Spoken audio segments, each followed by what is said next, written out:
لطفی کہتا ہے Julius scissor. سلطان پوچھتے ہیں اچھا تو سکندر؟ لطفی کہتا ہے اور سکندر بھی، وہ اپنی فوجوں کے ساتھ وہاں سے گزرے، لیکن سلطان نے معظم ان کے پاس توپیں اور رائفلیں نہیں تھی، وہ اپنی فوجوں، گھوڑوں اور گدھوں کے ساتھ وہاں گئے۔ سلطان کہتے ہیں تو پھر اس راستے سے پہلے کوئی بھی فوج اور رائفلز کے ساتھ نہیں گزرا؟ لطفی کہتا ہے مجھے نہیں لگتا کہ انہوں نے اس کے بارے میں سوچا ہوگا۔ سلطان کہتے ہیں ان پہاڑوں اور ان دروں کو وہ سب بھول جانے چاہیے جو انہوں نے دیکھا ہے، انہیں ایسی چیزوں کے لیے تیار ہونا چاہیے جو انہوں نے پہلے کبھی نہیں دیکھی۔ ہم تاریخ کے اوراق پر ایک نئی داستان لکھیں گے۔ سلطان اشارہ کرتے ہیں تو لطفی چلا جاتا ہے۔ اس کے جانے کے بعد سلطان کہتے ہیں یہ تو مجھ سے بھی زیادہ پاگل ہے۔ ادھر رات کے وقت شامل بالیبے سے کہتا ہے یہ قلعہ ایسی جگہ پر ہے کہ یہ پہاڑ کی چوٹی پر سانپ کے گھونسلے کی طرح ہے۔ بالیبے پوچھتے ہیں کیا تمہیں معلوم ہے کہ اس گھونسلے میں کتنے سانپ ہیں؟ شامل کہتا ہے میں نے ایک بار سنا تھا کہ وہاں ہر وقت تقریباً 2000 سپاہی کھڑے رہتے ہیں، تاہم کمک کی وجہ سے تعداد شاید زیادہ ہوگی۔ میرے خیال میں کم از کم 3 گنا سپاہی ہوں گے۔ اس مضبوط قلعے پر قبضہ کرنے کے لیے ہمیں ایک بہترین منصوبے کی ضرورت ہے۔ بالیبے کہتے ہیں وہ ہماری توقع نہیں کر رہے ہوں گے، ان کا ارادہ ہے کہ جب ہماری فوج طرابزون میں نمودار ہو تو سانپوں کی طرح پیچھے سے حملہ کریں۔ اگر ہم اچانک حملہ کرتے ہیں تو وہ چھپنے کے لیے سوراخ تلاش کریں گے۔ ہم اس سانپوں کے گھونسلے کے ساتھ بھی ایسا ہی کریں گے جیسا ہم نے قسطنطنیہ کے ساتھ کیا۔ چلو بسم اللہ۔ اندر قلعے میں یورگو یونانی آگ بنانے میں مصروف ہوتا ہے، اس لیے دراوین اس کے پاس آتا ہے اور کہتا ہے تم نے مجھے نہیں بتایا کہ پونٹس جانے کے لیے یہاں یونانی آگ تیار کی جا رہی ہے۔ یورگو کہتا ہے کیا ہمارا تمہیں سب کچھ بتانا ضروری ہے دراوین؟ تو دراوین کہتا ہے میں نے سوچا تھا کہ یونانی آگ کا افسانہ قسطنطنیہ میں تاریخ بن گیا ہوگا۔ تو یورگو کہتا ہے استاد پلیٹون نے جب محسوس کیا کہ حالات خراب ہو گئے ہیں تو یہ نسخہ مجھے خفیہ طور پر بھیج دیا۔ دراوین کہتا ہے چونکہ وہ جانتا تھا کہ مشرقی روم کے آخری قلعے پونٹس کا ایک دن محاصرہ کیا جائے گا۔ یورگو کیا ایسا نہیں ہے؟ تو یورگو کہتا ہے نہیں، وہ جانتا تھا کہ کیتھولک ہماری مدد کے لیے نہیں بھیجیں گے۔ دراوین کہتا ہے میرے خیال میں تم بھول گئے ہو کہ پوپ نے ہمیں بھیجا ہے۔ یورگو کہتا ہے خود سے جھوٹ نہ بولو دراوین، پوپ نے تمہیں مقدس امانتوں کے لیے بھیجا ہے اور تم یہاں اپنے ذاتی انتقام کے لیے ہو،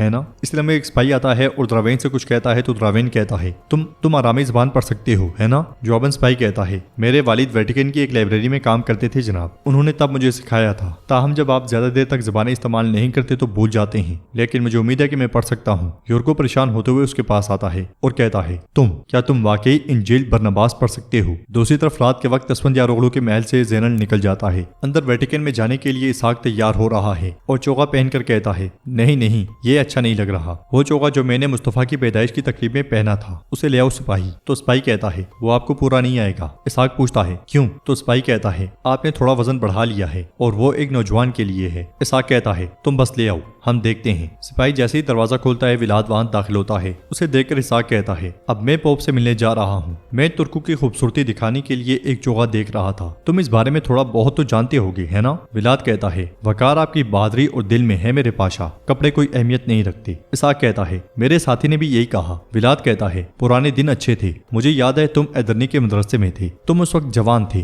تم خوبصورت تھے، جب تم محل کے اندر چلتے تھے تو نوکر معلم ہر کوئی خوف سے بھر جاتا تھا۔ اسحاق پوچھتا ہے اور اب؟ تو ولاد کہتا ہے اب یہ انسانی فطرت ہے، یہ ہم سب کے ساتھ ہوگا، آپ بوڑھے ہو گئے ہیں۔ اسحاق غصے سے کہتا ہے دھیان سے بات کرو۔ جواب میں ولاد کہتا ہے اچھا پاشا آپ بوڑھے ہو گئے ہیں، جب وہ اب آپ کو دیکھتے ہیں تو وہ آپ کی عمر اور آپ کی سفید داڑھی دیکھتے ہیں، وہ اونچی آواز میں بولتے ہیں تاکہ یقینی ہو جائے کہ آپ انہیں سن رہے ہیں۔ اسحاق کہتا ہے تم کیا کہنا چاہتے ہو، کیا کہنے کی کوشش کر رہے ہو؟ ولاد کہتا ہے میرے پاشا آپ ایک منصف مزاج آدمی ہیں، میں آپ کی عزت کرتا ہوں، تھوڑے ایماندار بنے، ہمارے سلطان کی نمائندگی کرتے ہوئے پوپ کے سامنے آپ کو پیش ہونا چاہیے یا مجھے؟ اسحاق کہتا ہے کیا ایسا ہے؟ ولاد افندی میری سفید داڑھی کے ہر بال میں ایک تجربہ ہے، کچھ خون آلود، کچھ تکلیف دہ، اب اگر نہیں چاہتے کہ میں اپنی داڑھی میں باقی رہ جانے والے چند سیاہ بالوں کو خون اور درد سے سفید کروں تو اس بات کو زیادہ مت بڑھاؤ۔ ولاد کہتا ہے جیسے آپ کا حکم میرے پاشا، میں نے کہا اور آپ نے سن لیا، جو انتخاب ہم کرتے ہیں وہ ہماری قسمت بن جاتے ہیں اور کبھی کبھی ہمارے راستے میں رکاوٹ، پھر بھی آپ بہتر جانتے ہیں، آپ کا راستہ محفوظ ہو ماشاءاللہ پاشا۔ یہ کہتے ساتھ ہی ولاد چلا جاتا ہے۔ اسحاق آئینے میں دیکھتے ہوئے مونچھوں کو تاؤ دیتا ہے اور کہتا ہے پرانے دن،